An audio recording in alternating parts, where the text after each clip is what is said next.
Hi and welcome to the Homeopathy Health Show. I'm Atik Ahmad-Bhatti, a fourth-generation homeopath with over 25 years of professional experience and practice in this field of healing. The Homeopathy Health Show is the online voice of homeopathy around the world, promoting and raising awareness of this truly unique system of healing, which is suitable for all ages, young and old. Every week I invite guests from the world of homeopathy to come and share their experiences, their work, offer insights, and essentially talk all things homeopathy. Why not visit www.liketreatslike.co.uk and click on the radio and podcast button to listen to the latest episodes. So let's begin today's show here on UK Health Radio, the world's #1 talk health radio. Hi and welcome to part 2 of this 3-part exclusive called Fighting Fire with the legendary Ton Jansen and Roger Savage. Ton is the founder of Homeopathic Detox Therapy, and in part 1 last week we spoke about the science behind homeopathic detox therapy itself. We also spoke about the role of nutrition, neurotransmitters and cellular energy as far as healing is involved. And if you haven't caught up with part 1, please do so. It's available on all podcast platforms. You'll also find we spoke about a great many other things, including the role of detox therapy and how essential it is in homeopathy itself, how toxins block the healing process, and why true healing is about empowering patients, not just fighting disease. So we continue with part 2 of Fighting Fire with Fire here on the Homeopathy Health Show on the UK Health Radio Network with me, Atik Ahmad-Bhatti, and I welcome back Ton Jansen and Roger Savage. Gentlemen, my fellow friends and colleagues, thank you so much. Welcome back to part 2. Hi, I'm glad you ask us because we need to spread the word. It's so important. I see so much happy and healthy people after a few consultations, and they can start the life again in a new way. I absolutely agree with you. I've had a number of cases where women have had issues with infertility, and by following the protocols or following, the guidance that you've given as far as homeopathic detox therapy is concerned and using the remedies, the results have been phenomenal. I could say, yes, they fell pregnant. And that's the best thing in the world, And all it requires is just a few doses. Literally, it's a few doses, right, of remedies over, whatever period of time. Everyone responds differently, but you're looking at 2 months, 4 months, whatever it may be. Everyone's unique, but it works. And that's just one example. So moving on, actually, from part 1 last week, I really would love it if both yourself and Roger were able to share some sort of idea of how you use detox therapy in practice and how you treat patients and what your thought processes are and, perhaps best practices, what to look out for. Because sometimes there are chronic pathologies, sometimes the acute symptoms are very complex and you just don't know what's going on. And so many other external drugs are being used or medicines as such. And the case can be very difficult. For those listening in, really, it'd be wonderful. Do share your wisdom. Yeah, thank you. So what is the most important thing to get all the information from the patient is in front of you is that you do an interview and start from even before the conception. So from conception, what was there? What was the situation? Was it a natural conception? And then we get what were the circumstances in the first few months of the pregnancy. You need to have to find all the possible blockades in the patient's history. What has happened in this life, and it is necessary to know it from the start of life. What were the circumstances around the conception? What was the relation of the parents? Is it a wanted baby? Has this baby brothers and sisters? Which number? Were there miscarriages before? Or um, a stillborn baby, or was there a use in the pregnancy of medication of the mother? Hmm. How many um, ultrasounds are made? Because I can give an example about this. I had a child. Everything was going well, and in the third month of the pregnancy, they thought there is something with the heart. So they decide to do every week an ultrasound Hmm. until the end of the pregnancy. That means 6 months of 4 ultrasounds. That's amazing amount. But what did this child? The labor was okay with induced with oxytocin, with forceps, but breathing well, it grows well, breastfed, and all the things. But the child was always closing his eyes when somebody looked to him, or later on, he did his hands for his eyes. And when he was a year of 4, this child was hiding under the table, behind the mother or the father or a chair, but always hiding, even on the school, always in the back, often after the curtains. So there was something. So of course, I thought this is Barita carbonicum.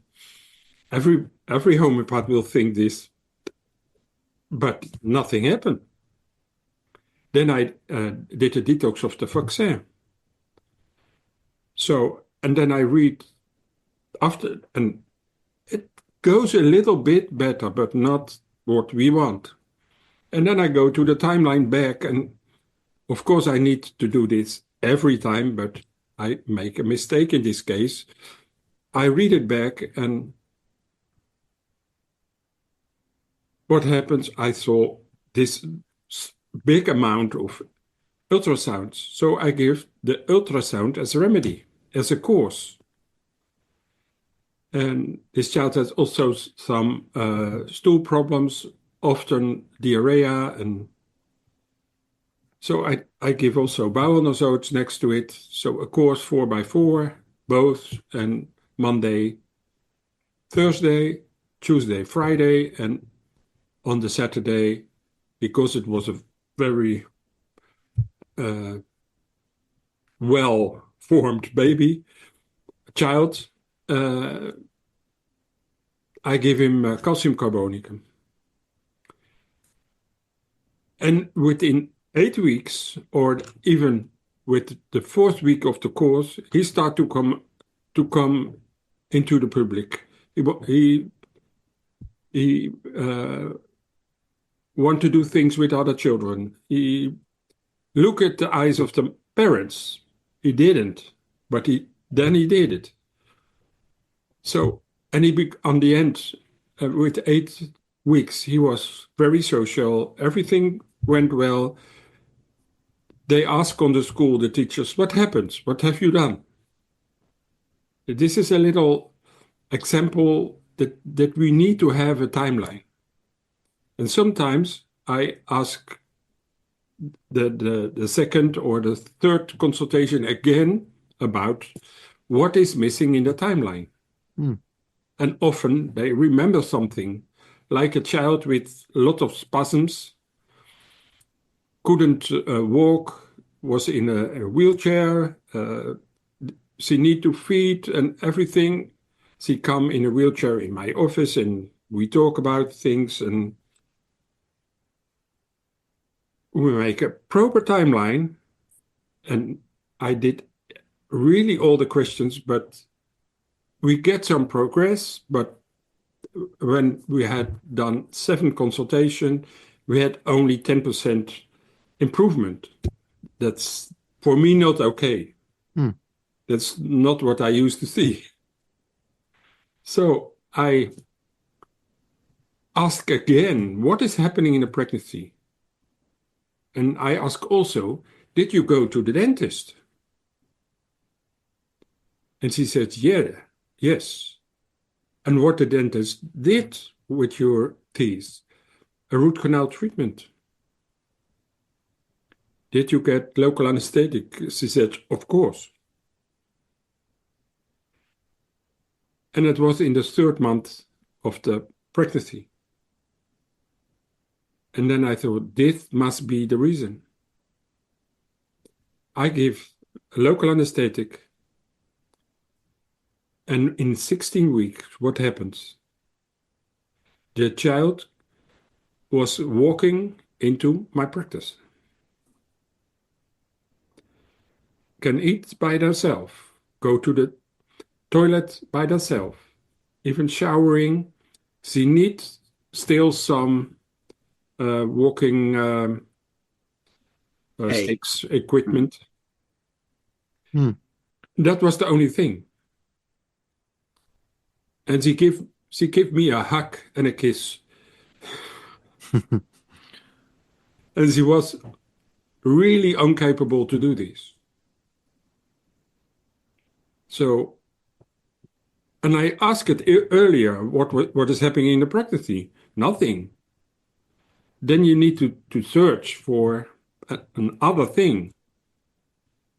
What might be for all kind of research or interventions there. And then I found that it goes about local anesthesia. And that's very damaging in the most rapid growing time of the brain.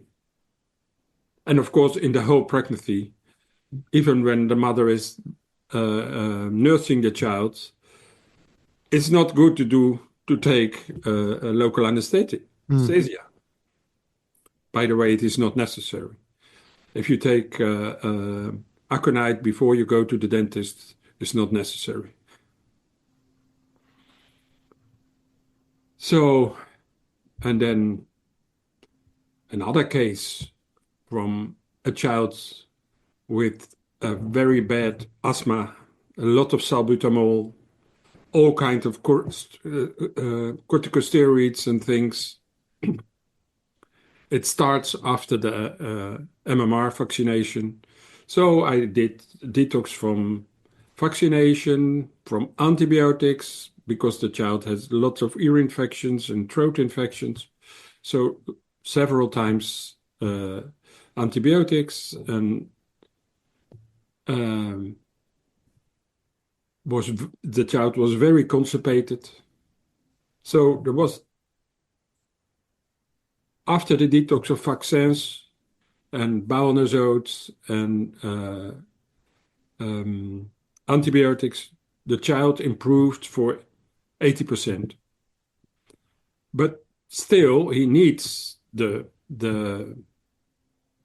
salbutamol. So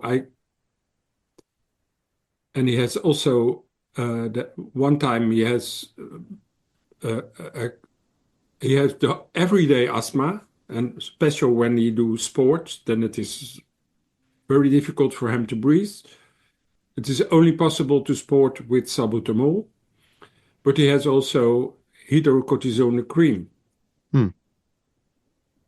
And so I give, and then his skin improved, and then he get lung problems. So I give CDCA as a weekly remedy. I give salbutamol. I give hydrocortisone as course. And he gets as opener, because of all the antibiotics he had, and antibiotica,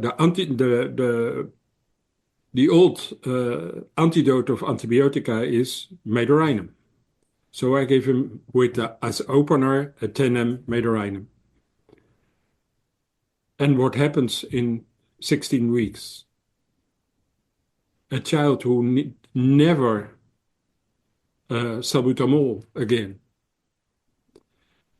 And then afterwards he came back He was healthy, but it becomes summer, and in the middle of the summer, he gets suffocated because of the pollen in the air with a special symptom, itching palate, and he want to scratch it, and he want to do his finger in his throat. So I thought, YHA, I give only one dose, 1 m, and he's okay, and still is okay, and it is already 20 years ago.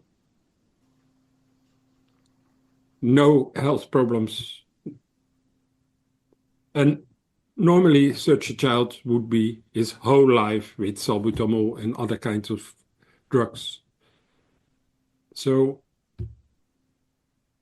and what I see nowadays is so much children who never, well, they need to have antibiotics because of ear infections. They have a cough. They are irritated. They have a fever, but not a fever with a temperature above 39.4. So this is not a healthy fever.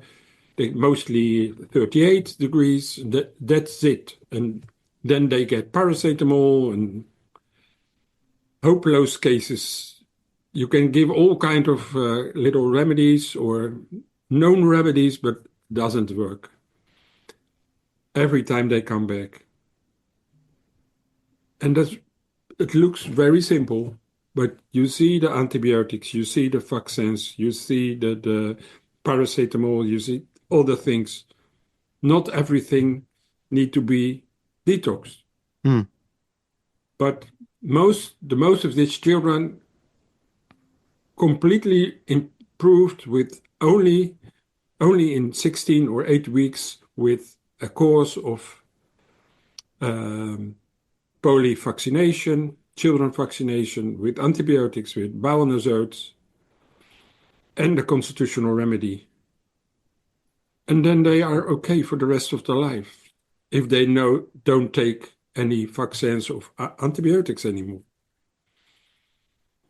Yeah, I was just going to say, Ton and Roger, that it's amazing that how many conditions, including infantile eczema as well, and allergies and everything that you've just spoken about, are actually caused by the practices of modern day living. There is not actually a problem. It's almost like you're creating a problem because people panic when children, let's say, are sick and everything is given to them.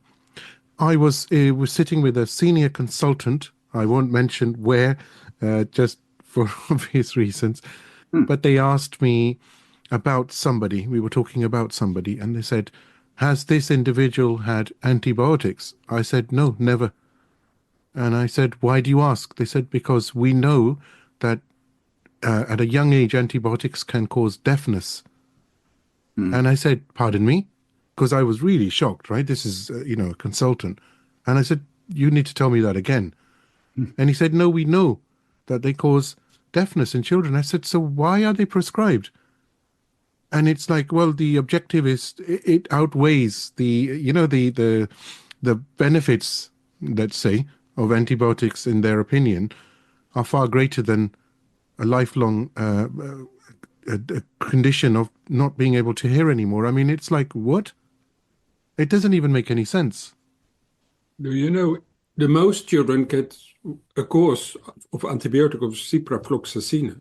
And it caused autoimmune diseases. They know it. Yeah. It's so dangerous. And in the polio vaccination, of course, ciprofloxacin is in there. And it said it is all in the name. Ciprofloxacin means antibiotics with fluor, that they can go to the brain barrier. It's so dangerous. It's just there's so much education that needs to be done for people to realize and understand that, look, this is not always the way. you are actually creating, okay, yes, short term, maybe life change, life saving, that's fine. But long term, if you carry on this path, you are actually going to create diseases which would never have been there. I mean, why would you do that? You know? And Hahnemann says this in the Organon. We can't help people if we don't restore the blockades. Hmm. And we need to work in the right miasm. So, and I make it easy for the most homeopaths, like Hahnemann did, only psoric miasm, psychotic miasm, and syphilitic miasm. And of course, I use sometimes tuberculinum or carcinosine, and that's between psychotic and syphilitic. So that's no problem. But we need to be aware that we don't need specified it in more than 10 or 12 miasms. Hmm. The most important one are these three. And if you are in this energy with your treatment, then it works perfect. Yeah. And that's And the it's, reason I open mostly the case with a nosode, psorinum, midarinum, or civilinum, or the indicated constitutional remedy or acute remedy, what is into one of these miasms. hmm. And we need to learn more about this. That's very important that we are aware what is the miasm from each remedy. Yeah, absolutely. And also, I think, excuse me, what you've said is that's enough. Those miasms are enough. You know, they if they're well indicated and they're prescribed in the correct manner, they're usually enough. And sometimes Sankaran has beautiful saying about this. He notes, and I appreciate it very much, and it is very helpful. But for the in the beginning of the case to remove the blockades, we need to have these three miasms. That's enough. Hmm. Yeah. So that moves me on actually to you, Roger, and your experience as well, because we find that, you know, in the UK, it's always a damp environment, isn't it? It's a very damp place, the UK. And Can be. yeah, well, where I live, certainly.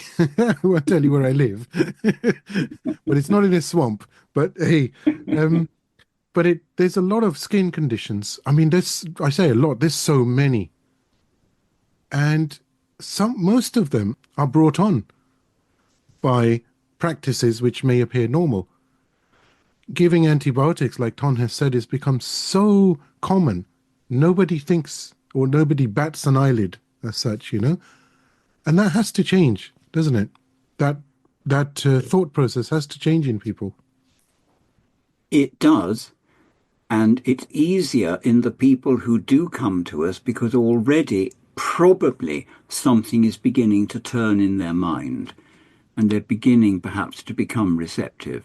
It is hard with those who come only because somebody else has sent them and they're really not sure. Hmm. But that you managed to speak to a consultant who told you that is remarkable, because a lot of the time we are tactfully trying to explain that very thing, that the drugs they think are normal do come with a very high price. And just as Ton has said, we find that, well, for example, from one of the countries where we treat a lot of people, it is not uncommon to find in that history that they've had 10 to 20 courses of steroids, 30 or more courses of antibiotics, maybe 40 years on contraceptives. And what else have I missed? I can't even think. And of course, child vax and travel vax. Yes. And Wow. again, they forget to mention that. Oh, well, yes, we did go to the Far East. Oh, yes. And what did you have? Oh, I'd forgotten that. Yes. And it's all these factors that make the one dose of the one remedy difficult to get an impact from. And I read something remarkable on a site the other day. Somebody wrote that always the single remedy will cure you. It may take 5 years, it may take 10 years, it may take 20 years. And I told Ton, and we laughed and said, most of our patients won't want to wait 20 years to get better. And Yeah. and you know that Hahnemann talks about achieving the result in the shortest possible time and in the clearest possible way. So we're saying that yes, in the end, that single remedy will be able to do a wonderful job. But if there are obstacles, as in paragraph 3, if we don't clear them, we won't do a wonderful job. And so often people come to us from other practitioners saying, I was given this and I was given that and it didn't work. And we say, okay, well, I can see why they gave it, but tell me the story, just the way Ton's been saying. Ah, right, I could point out to you. In 95% of the cases, I ended with a single remedy. Of course. And then the patient says, only one? That's all you need. And of course, Tom, what you didn't emphasize quite strongly is that even while we are clearing obstacles, we still need to give them a remedy that matches their state. Yes. You called it detox therapy. We now more call it human chemistry because we're working to bring balance in the system and getting the best possible impact. But yes, choose the right miasm. Find what the worst obstacles are. And Ton said we don't have to detox everything. We have to choose what looks to be the most serious obstacles, because when we clear those, often the body has the strength to clear several of the others anyway. And there we have the hierarchy for. Yeah, the hierarchy of toxins, the hierarchy of symptoms. Do share, actually, do talk about that, the hierarchy of toxins and symptoms. But just before you do that, Ton, you know what you've said and what Roger has also said is so important, obstacles of cure. As practitioners, sometimes we may not actually, it takes time to step back and think about that statement. It's so important. What is an obstacle of cure? Well, it could be all the chemicals that you've had over the last 20 years. You know, you've mentioned contraceptive pill, so many side effects. Antibiotics continuously destroyed the microbiome in the gut, can lead to so many different pathologies arising, allergies, skin conditions, even mental health conditions, right? Because you just overloaded your body. And it's so important as homeopaths listening, certainly for those listening, to just step back sometimes from the case and think a bit outside the box and say, well, hang on a minute, you know, let's peel the layers of the onion and then get to the, you know, that remedy that will manifest itself anyhow. But yeah, over to you. But some people come with a list of more than 30 different kinds of medications. So we make this hierarchy from what is important, what gives the most bad influence on the healthy system. If you use this hierarchy, then maybe you need to do 3 or 4 medications. And then you are free to find the constitutional remedy, the single remedy. And that makes me always happy. And so I'm happy homeopath. Every day I'm happy. Wonderful. I'll have to move in with you then. Well, aren't you a happy homeopath? You always seem happy here. Oh, I'm always happy. When I have guests like yourselves, of course I'm going to be happy. Eh? Every day is a happy day. But it's just so important, isn't it? And to know this. And thank God that you've actually come up with this, because it's so, so important. It's so needed, and it's so well put together. Again, I would say, and I'm not advertising to the listeners, but because I've used it, I know it works. And when something works, the results can be profound. And I've seen that myself personally. I've recommended it to other homeopaths I talk to, of course. And it really, really works. It's all about stepping back, isn't it? And like you said, have the timeline, and actually sometimes just take a moment to reflect. Even if you think you know, just think about it again, because it could be just one slight change where they might need a course of polyhormones or polyvaccine, or even the organ detox, whatever it may be, which can make such a huge difference to the overall healing process. Years ago, I had a patient he came with lung cancer. One lung was already removed with surgery. And this man, I treat him for a half year, and it doesn't work. No result. I did detoxes and things, and then I said to him, I can't find your remedy.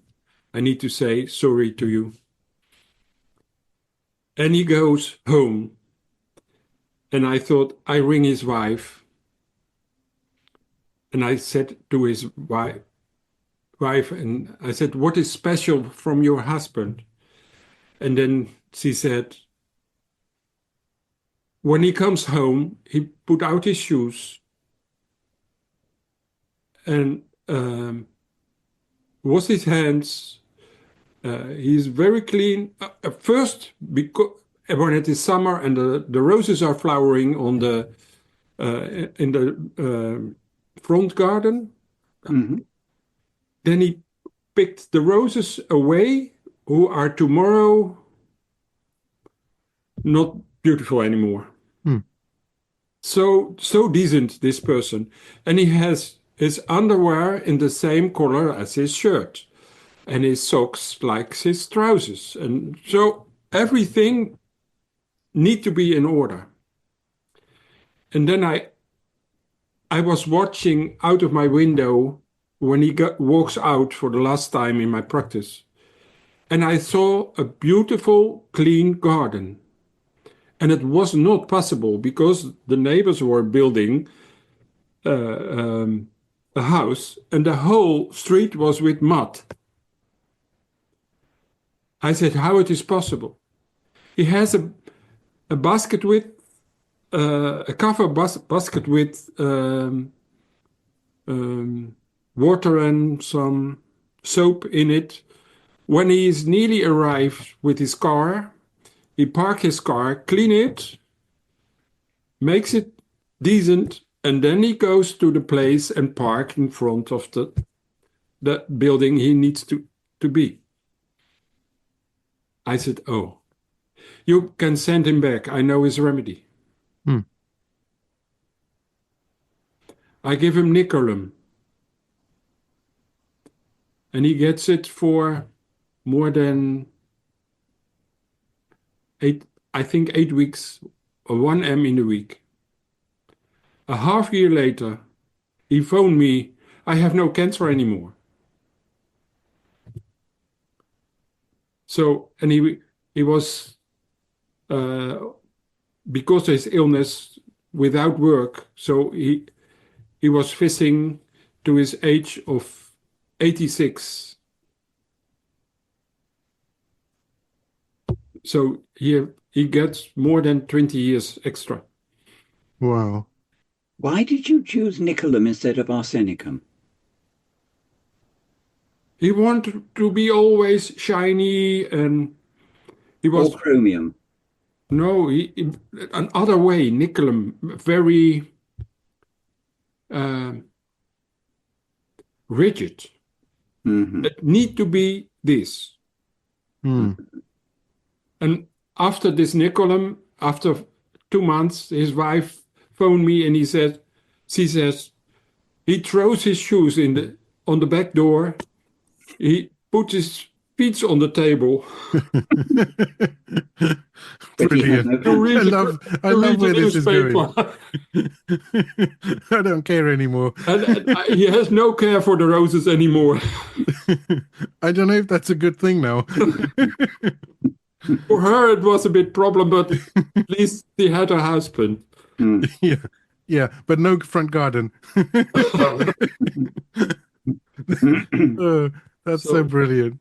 so That actually, Ton, that takes me on to this whole thing, isn't it, Roger and Ton? That homeopathy is so fantastically advanced that just the signature of just one remedy, which you've just mentioned here, and how it can have such an amazing change on somebody's life. Just because of that rigidity you spoke about and everything shiny. And it's incredible, isn't it? The power, the essence of healing, the vibration of those of remedies, be they plant, mineral, whatever. My best example of it was a skin case in somebody who was the second violin in a quartet. And really, he wanted to be first violin.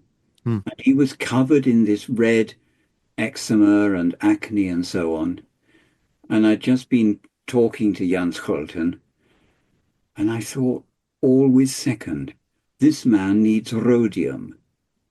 Now, you know that skins usually take a long time to cure. In 1 week, his whole skin was completely clear. Wow. I've never seen it before or since. But it must have been, and basically, I think 1 dose. So he didn't have, well, it was long ago. I never asked about toxic history. In his case, it didn't matter. I didn't see him again. He said he was totally fine. So, wow, to get that effect is quite something. and another case from someone who has very bad skin rash on his back, mostly on his back. It was wet and his yellow excretion, sticky, clear petroleum or graphitis, but nothing works. And then he tells about his Urtica in his garden. He has the Urtica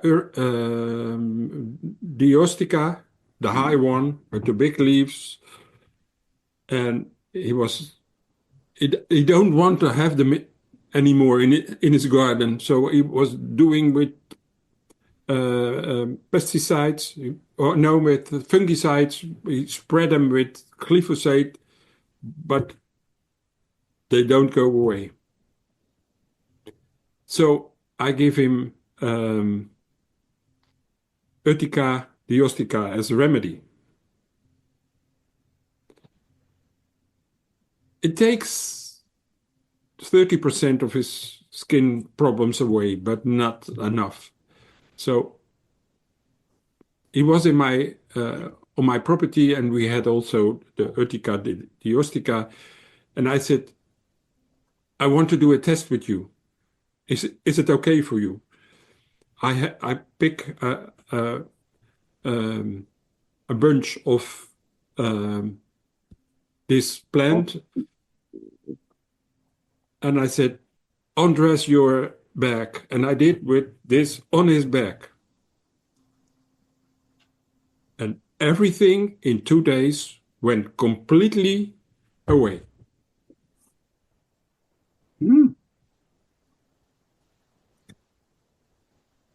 Like treats like in action, or like kills like.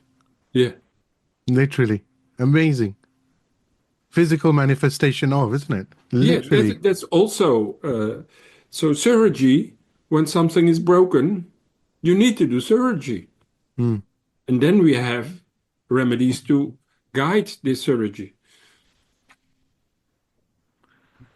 It's brilliant. I went quiet for a moment because it's so important, and everything that you're saying about this potential. But it's just using it at the right time as well, having that thought process. So I have a question for you, and really ask questions, as you know, on the Homeopathy Health Show. It's just a conversation. But For those students, and there are many, I have to say, around the world who listen to the Homeopathy Health Show, what is your sort of guidance as such on how to introduce themselves to using your method? What key things maybe do they have to do? And then they can just start. Or I know number one has to be, well, certainly from myself, I would say, please do look at Ton's books. So we have Fighting Fire with Fire Volumes 1, 2, and 3 has just recently come out. It's so, so important because pretty much everything is in those books, including lots and lots of cases, lots of practical experience there. But the master is on air, so we have to ask you as well, even though you wrote it. I think the books are very important. And also what we do with giving seminars and webinars, and also live seminars, and also guiding my colleagues in the world with supervision. And they need to make everywhere on the world some communities where they integrate the homeopathic detox therapy. And to want to know if people get medication, what are the side effects? Often they say 1 of 100. Then you can say it is 1 of 10. When they say 1 of 10, then it is mostly 9 of 10 have these side effects. That's what I see with the patient who comes in my practice. Sometimes I see something walking into my practice and I say, oh, you take statins, without asking. You can see it. The energy is not okay anymore.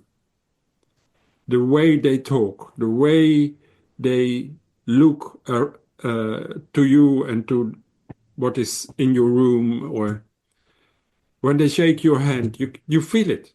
You can see it. Also, when people take salicylic acid, you can see it. You can feel it. The hands are cold and humid. They have mostly a drip on the nose. They are floppy. So if you learn about these things and see your patient, oh, this is this, and then you remember it and see it the next time and learn a lot. I have seen people who comes in my practice with a walking frame, and I said, do you take statins and how long?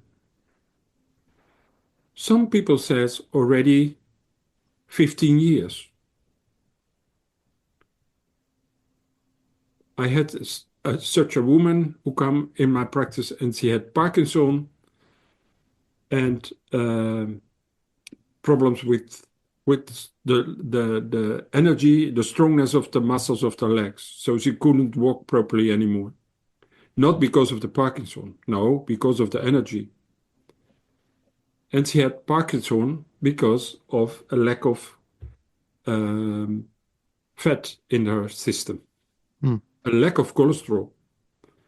Because cholesterol is necessary to produce cortisol, and out of cortisol, dopamine is made. So when there is a lack of cholesterol in the system, then there is a problem with production of neurotransmitters. And then you can get Parkinson. But she has also a lack of energy because cholesterol provides a lot of energy. So the muscles were empty. So she couldn't walk properly. So I give her a course because she takes also levodopa for the Parkinson, I gave a course of levodopa together with dopamine 30 daily in drops and a course of statins. And she gets Stanum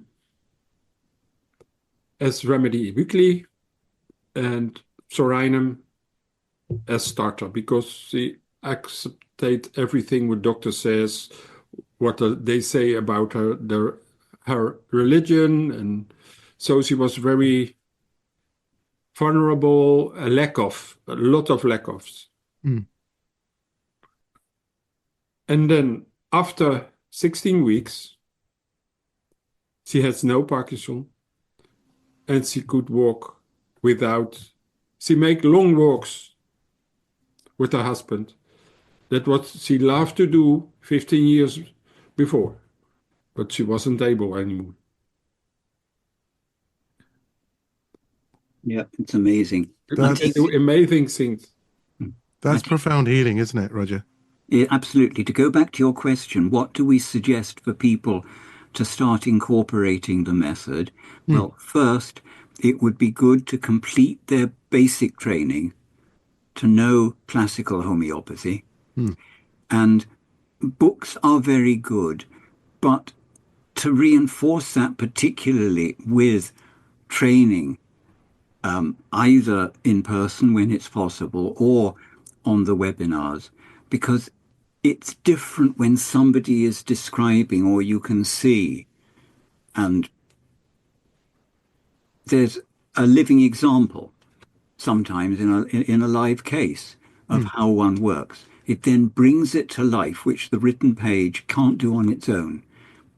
So we do recommend that people have training if they really want to bring this into their practice. And I know that you offer training, Ton, don't you? It's online, so yeah, that's available. What's the website, Roger? Please do share that. Well, it's tonjansenhomeopathy.com.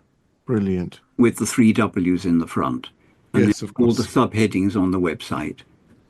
Maybe it should be 3 H's. Homeopathy, homeopathy, homeopathy. Well, we'd have to discuss. We'd have to discuss with Mr. Berners-Lee about that. Yeah. We'll have to. I think we should think outside the box here. You know. Yeah. But at the moment, we better go with it. And on that website, so there's a webinar subheading, there's a book subheading, there's a clinic subheading, all sorts of ways people can get to know us better.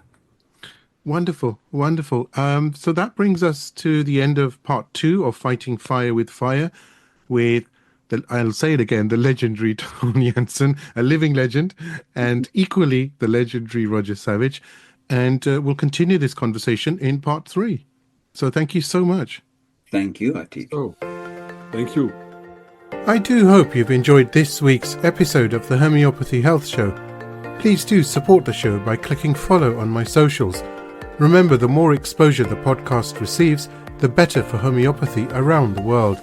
You can find me on Instagram by searching for @like_treatslike, and on both Facebook and TikTok by searching for @like_treatslike. So let's promote the voice of homeopathy on radio and podcast around the world together. Don't forget to visit me online at www.liketreatslike.co.uk and click on the radio and podcast tab. Here you'll be able to see all the guests that have joined me on the show so far. And of course, you can stream on demand the latest episode to your mobile, tablet or PC. Until next time, stay safe and take care.